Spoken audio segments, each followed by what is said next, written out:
Hello and welcome to Ula Tea Leaf Readings. My name is Lenor and tonight I'm going to be reading your tea leaves. This is a horoscope for Aries. If Aries is your solar, lunar, ascendant/rising sign, then this is a message for you. Okay, let's get started.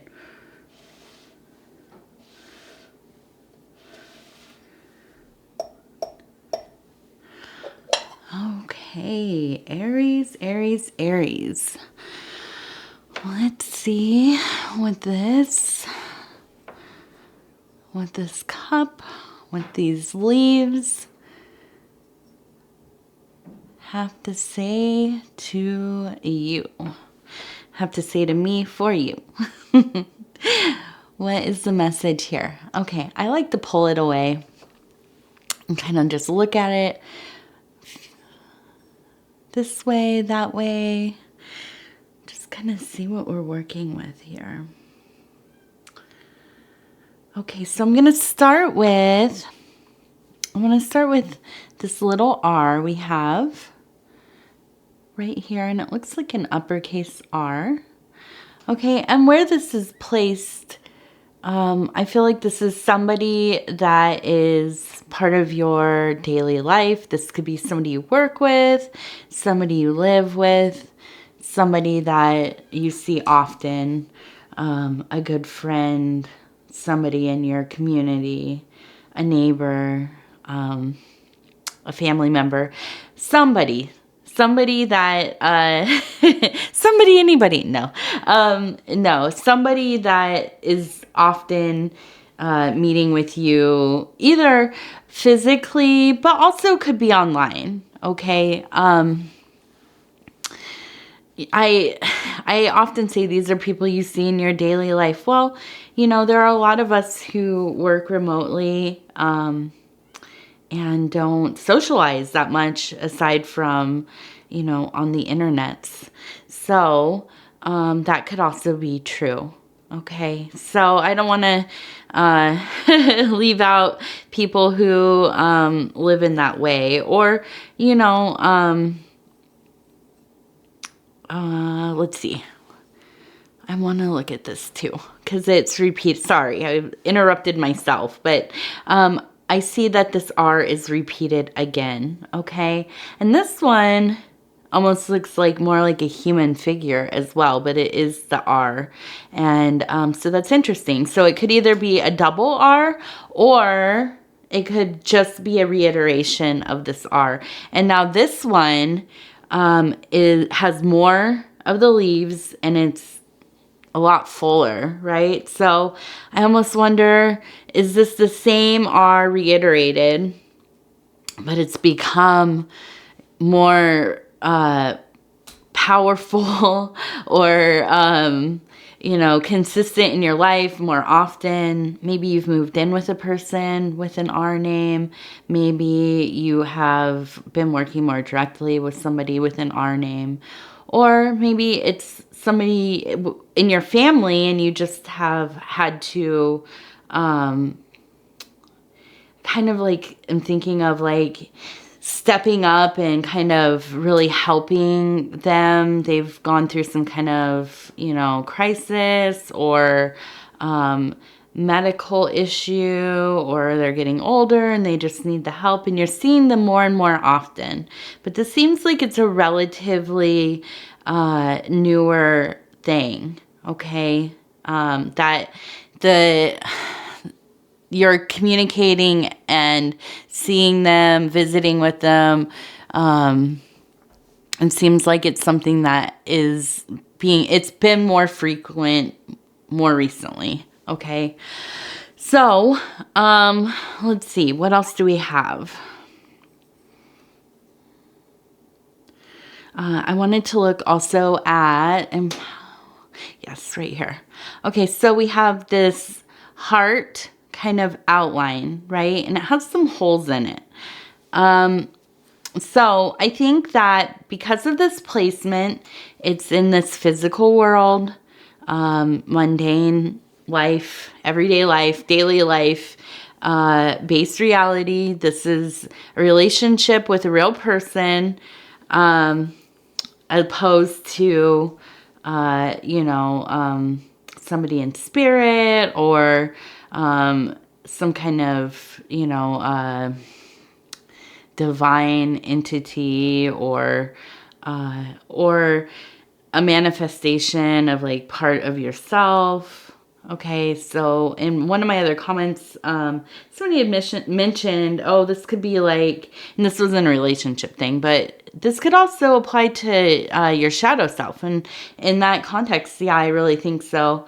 Almost always we can look at these relationships as with unseen parts of self, unseen archetypes, unseen elementals, entities, intelligences, okay? And that is applicable most of the time. Sometimes, though, I see these formations, and because of their nature and where their positioning is, I would say that this is more of, and when I say this is a real person or somebody who's in your daily life, again, this could be through correspondence. Okay, so online, over the telephone, over video chat. Maybe you've never met in real life.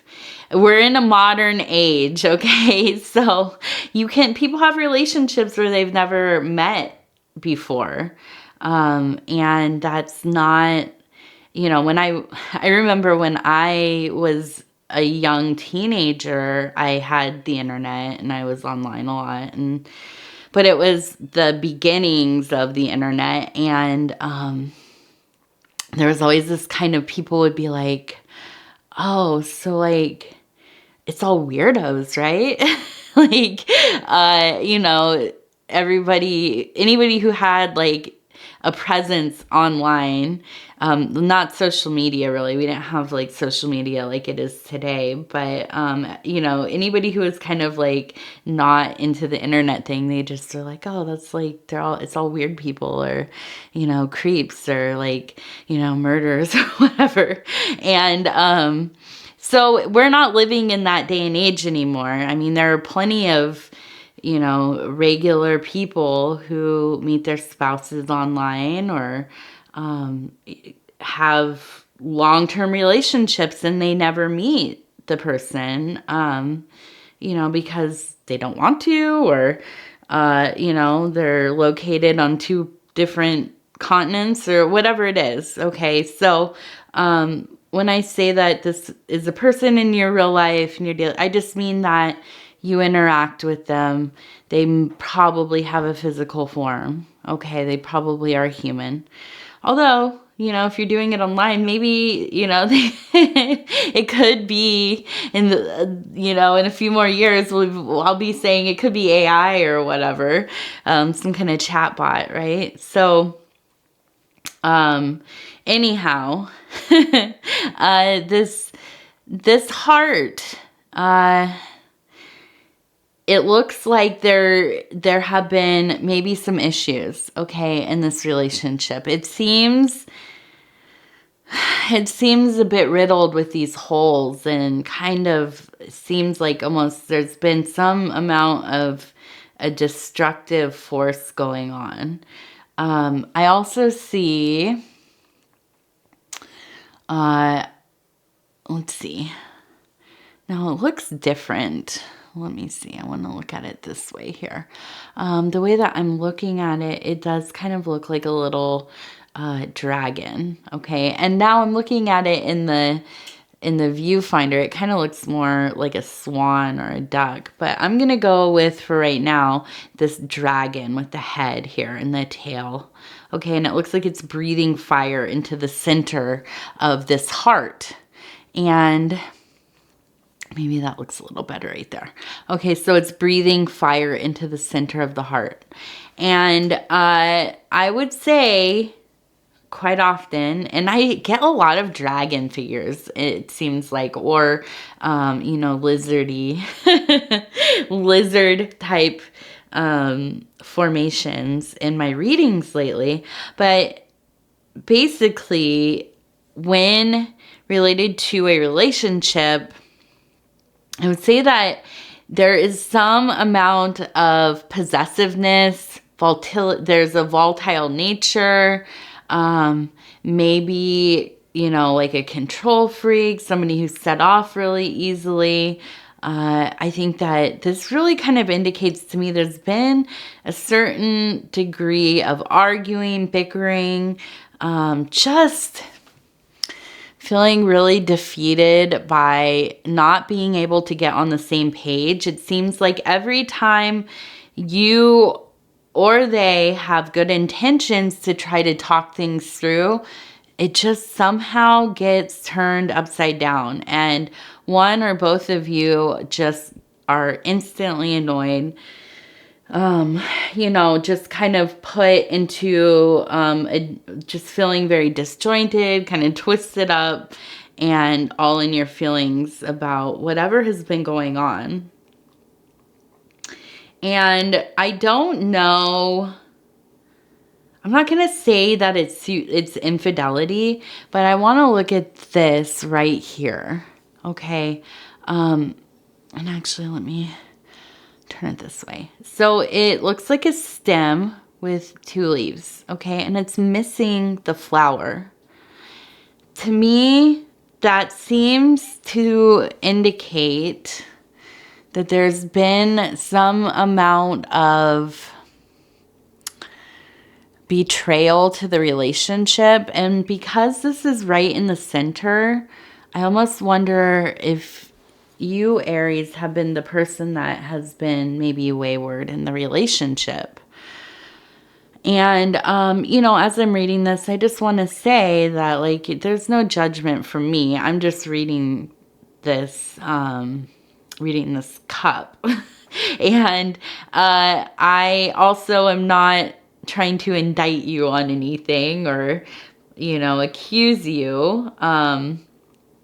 And this doesn't have to be like physical cheating, okay? This doesn't have to be like you're out there hooking up with other people, you're having an emotional affair, anything like that. It really could be as simple as you just have kind of fallen out of, you've fallen out of love, or you've fallen out of the passion or motivation to uphold and honor your relationship. And that could just mean that, you know, you're kind of just aloof or not invested anymore. And, you know, that happens. And that doesn't mean it's the end of the relationship, but I think that this kind of energy that you have going on, and maybe it's mutual, maybe it's one-sided, maybe they did something that has kind of made you feel this way, or you've just grown apart, whatever it is. I just feel like, you know, whenever you're trying to kind of sort things out, there's a lot of, like, you know, you're bumping heads. Your heads are just kind of, you know, going together. There's just the kind of passive-aggressive energy, the arguing, like I said, and just not being able to see eye to eye. But also, more than that, it's like there's no will to want to see eye to eye, okay? And now let me go over here. And I want to lift this up and show you. This is the 5 of Wands, okay? And so this card is ruled, it's Saturn and Pluto. Or no, excuse me, Saturn and Leo, okay? And this card is titled within the Thoth deck, Strife, okay? And this is a card of... and I sigh. This is a card of a force that is disrupting the balance in your life, in the greater harmony around you, or maybe a system that you are invested in. So like work, your religious system, your belief systems, you know, your worldviews, whatever, your relationships, whatever it is, there's something really coming in there. It's almost kind of cruel how strong and just overtaking it can be, this feeling of just almost chaos, you know, not madness, but I don't know, like a low key like terror of just not even an option of change, but just has to change. Okay, the energy that is, there's no you know, there's no smoothing this over to just get by, right? So now stay with me. This is difficult. It's a difficult energy, right? It's not what we wish for consciously, really, okay? But this is a force of change.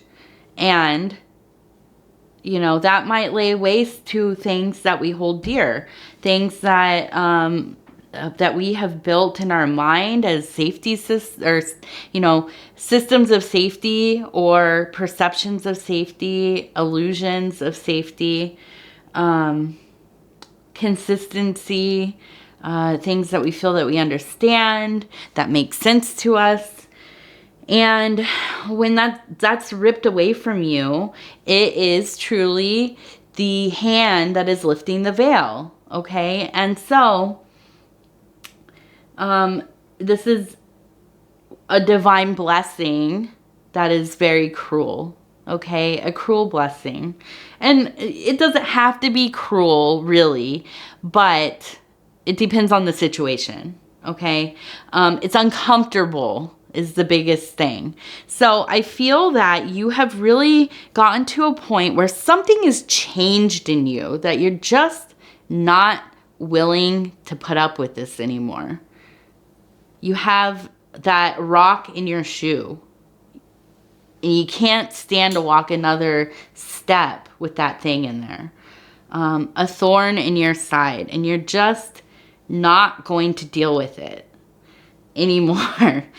You need to stop and pull that thing out, right? And so this energy can be, you know, it can really become I don't know, kind of very freeing. It can feel very devastating though while it's happening, okay?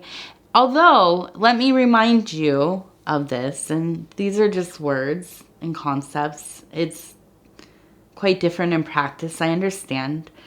But the unknown is scary because it is unknown. The mystery is so large, and so it feels so unknowable and you know, magical and unobtainable until the light is shown on it. Okay, so this is the process of that light coming on. And it's kind of like, you know, like when there's a dark room and the light comes on and all the little cockroaches scatter. It's horrifying, but, you know, they can't hide anymore. They're gonna look for places to hide, right? But so I think that you're really in this place of, I don't know if I want to do, you know, I don't know how much more, I don't know how exactly to connect with this person, or if I really want to, okay? But at the same time, especially if this has been, you know, an ongoing long relationship or marriage, these times do come. And I'm not dooming your relationship by any means, but I do think that you are transitioning into a new era of your life. And so you're getting to a point where things have to change and need to grow with you. Okay? Or you're going to have to set them down because they're not serving the image of the world and life that you have for yourself, the dream that you have. And that's okay, right? So, I think that, you know, you've been doing some things that are maybe what other people would consider out of character, maybe. Maybe you've been, you know, trying new things, spending more time alone, going out by yourself, picking up new hobbies, making new friends outside of this relationship. You are starting to grow parts of yourself again as you as an individual versus you as the person who is in this relationship with this other person.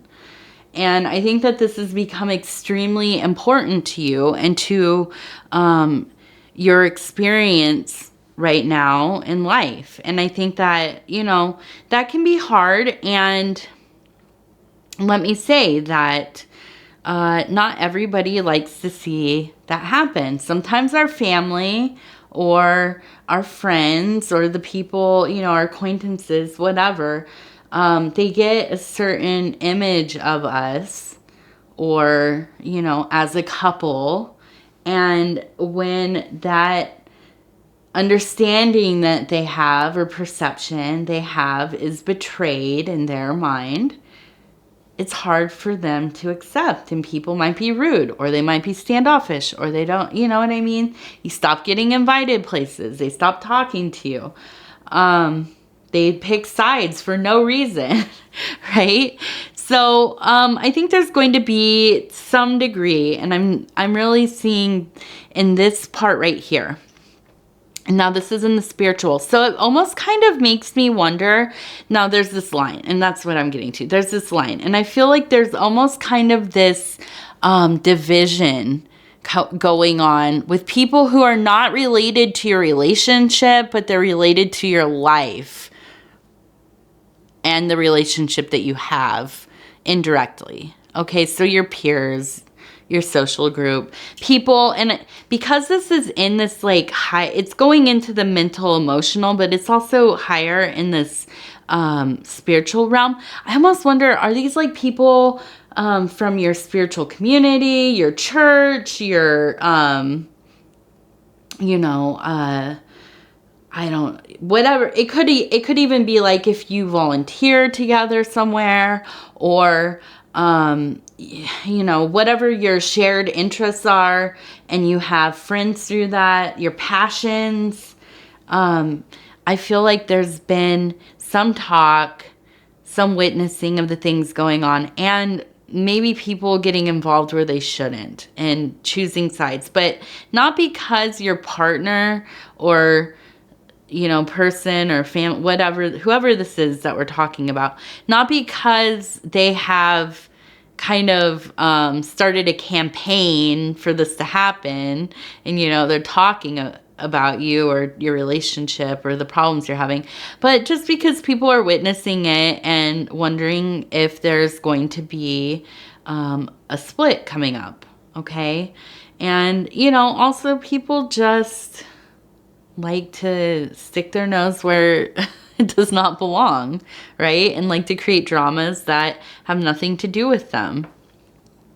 So my advice to you on this part is just try to ignore it, okay? And if they want to talk to you about it, if you are into that, go ahead and talk to them. But if not, I would tell them to mind their business. But that's just me.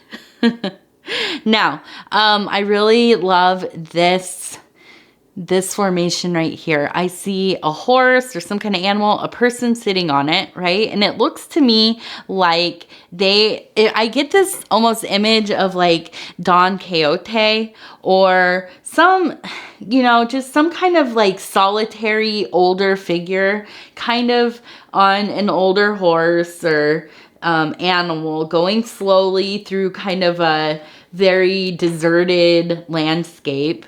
And then overhead is this angel appearing in the sky, kind of following or alongside as a companion. And this makes sense to me because this is in this emotional, psychic, the things that are on your mind. And then it's related to the spiritual up here. So I really think that you are also just kind of going super into yourself. And I kind of mentioned it before, spending more time by yourself, figuring out what do you like? What do you want to do with your time? What are you interested in?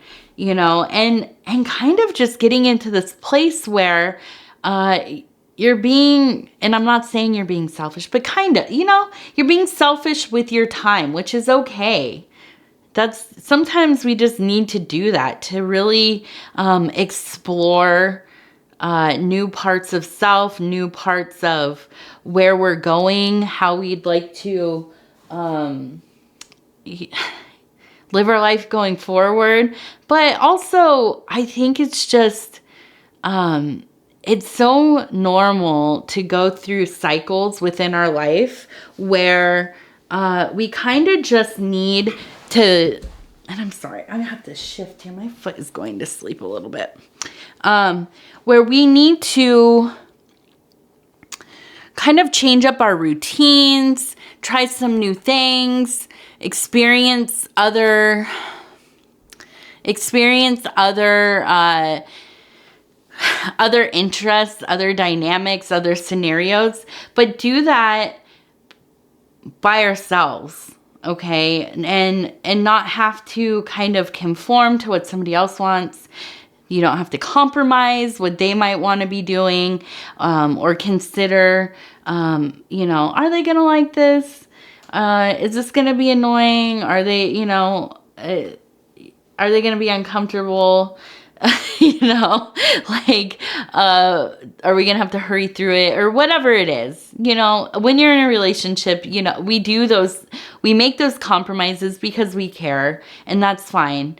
And at different points in our life, we spend a lot more time together, and sometimes we don't. And I think you're going through a period of time, and I almost kind of get this sense of, it's almost like the kids have grown up, they're gone, or maybe you aren't working as much, you have a little bit more free time, or, I don't know, maybe your partner is working more and you don't see them as often, whatever it is. I think that there's been a little bit of a shift in your routines and the amount of time and,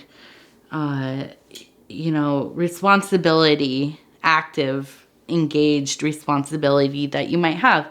So you have filled it with some different stuff, and that has kind of led to this like bit of a renaissance within yourself. Okay. And that is a beautiful, beautiful thing. It's also, it can be difficult. There's like, what is that? Growing pains, right? We have growing pains when we go through these kinds of transitions, and it can be hard to navigate how to kind of surf those waves of changes, and also, keep hold of the things from before that we want to bring with us. But also in these transitions, we start to realize sometimes that we just don't, the things that seemed really important before are not right now, or they won't be going forward. And sometimes those are relationships. And I don't ever want to just be like, you are going to break up and this is what you got to do. And, but I do feel like there's just this energy of, you know, being less involved with this romantic, probably. It could be a friend though, and it could be a family member, really, you know. But it seems to me, and the way that I have been speaking about it, is that it is a romantic thing. Okay, and I also just wanted to point out, we had, and I'm gonna have to hurry up because these things start to dry out. Okay, so I had a T. Okay, so look for a T word, and then I have a K.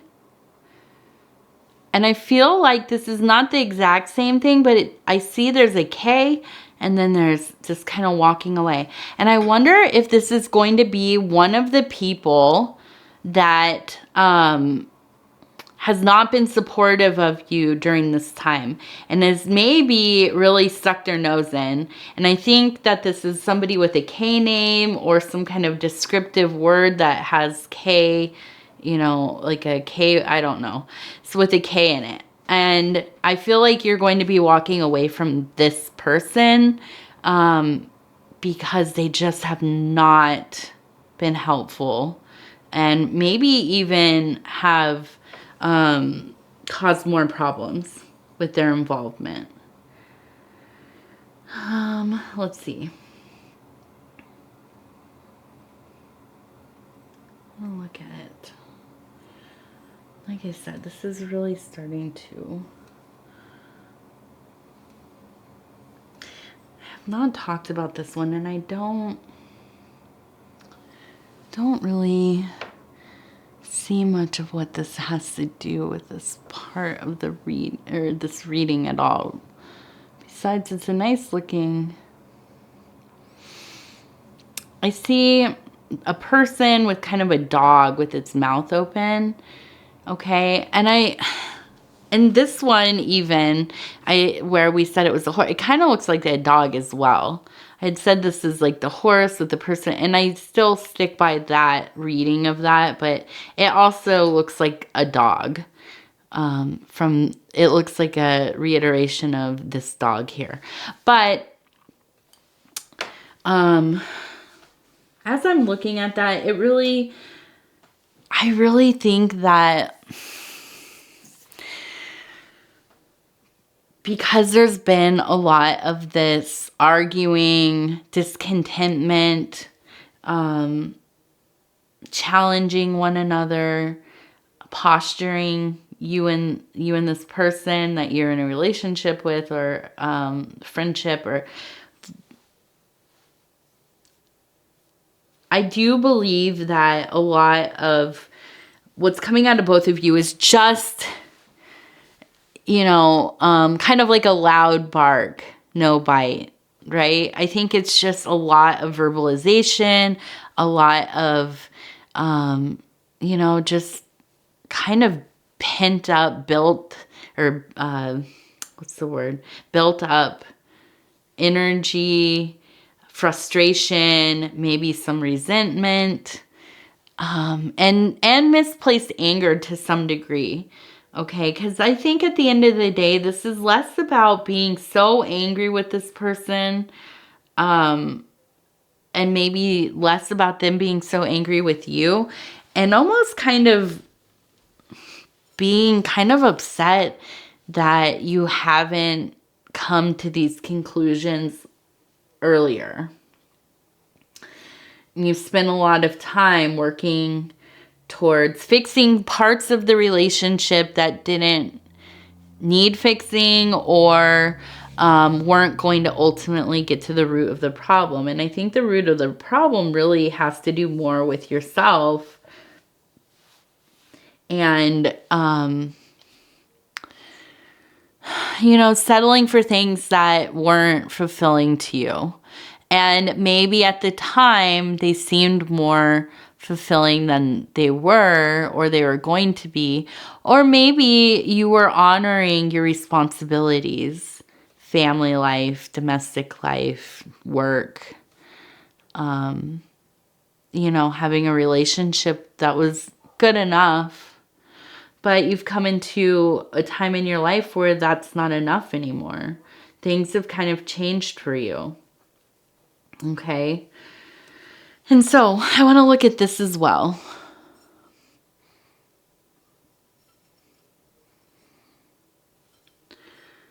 All right. So this is just, this is a mess a bit. And there's a lot of the tea, watery emotions. I don't foresee this really getting cleared out in the next couple weeks or even maybe the next couple months. Okay, I think that this is really the beginning of an ongoing realization, clarity, and like I do in most of my readings, I push the idea of going to some kind of counseling, support group, getting online, finding a community that will help, that are like-minded people, maybe going through some of the same kinds of life changes or, phases of life and so on.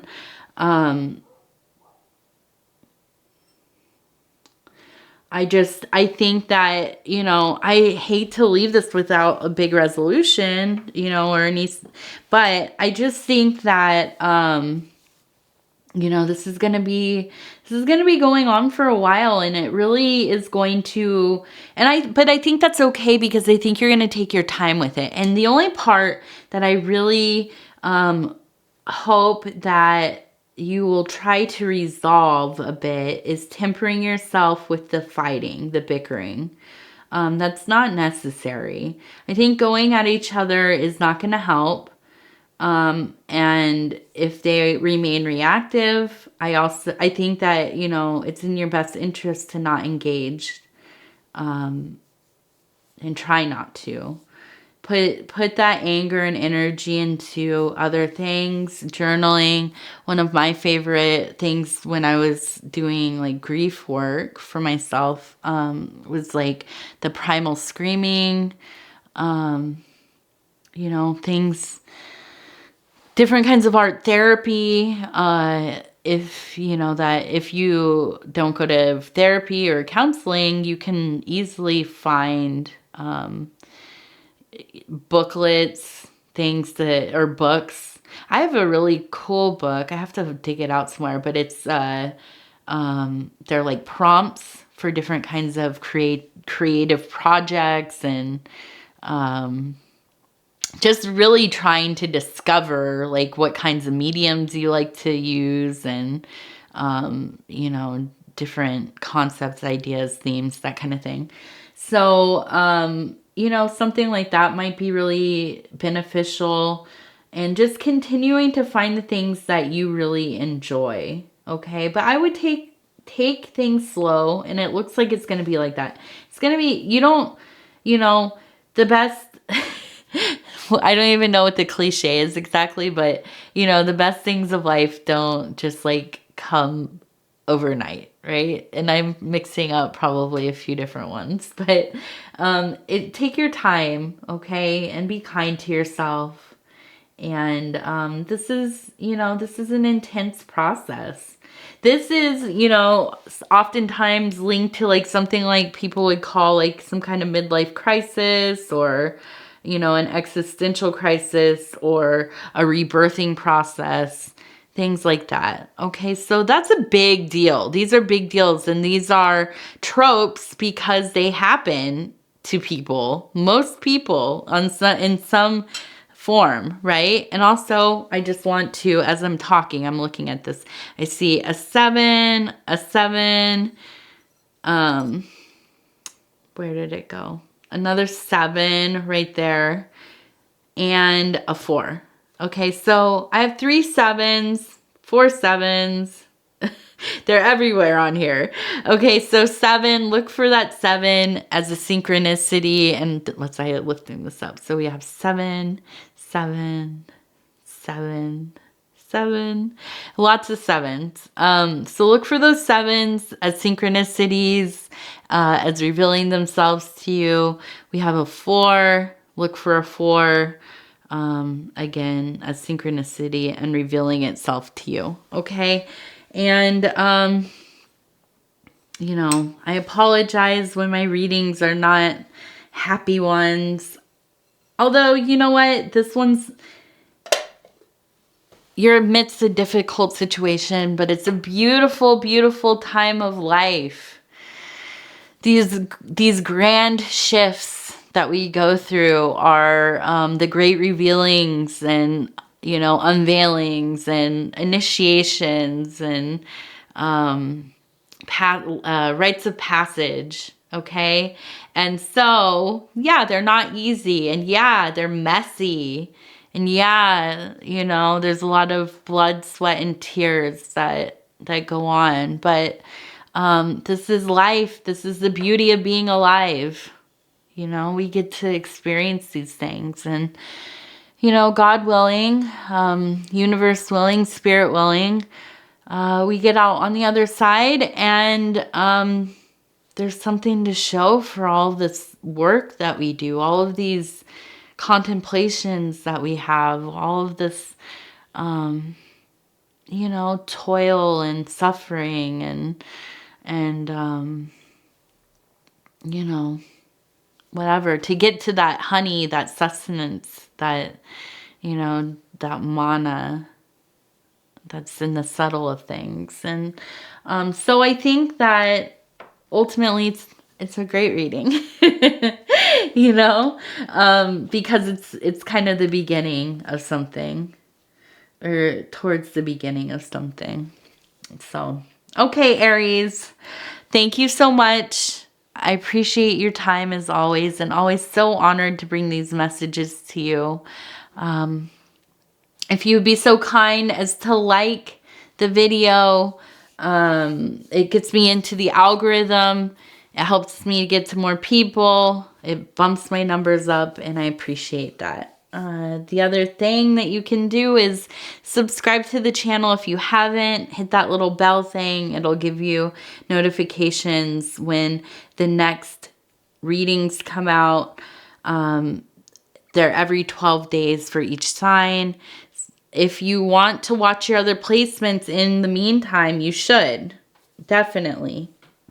Watch your lunar, solar, ascendant / rising, and a lot of people watch their venal, Venus placements, and those are all important.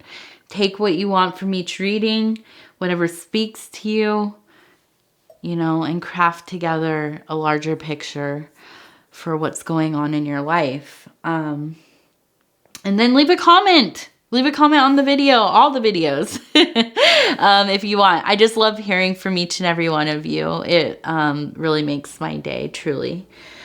Okay, alrighty, right. Let's see. We will see you again in 12 days. And thank you, thank you, thank you. Take care of yourself, Aries.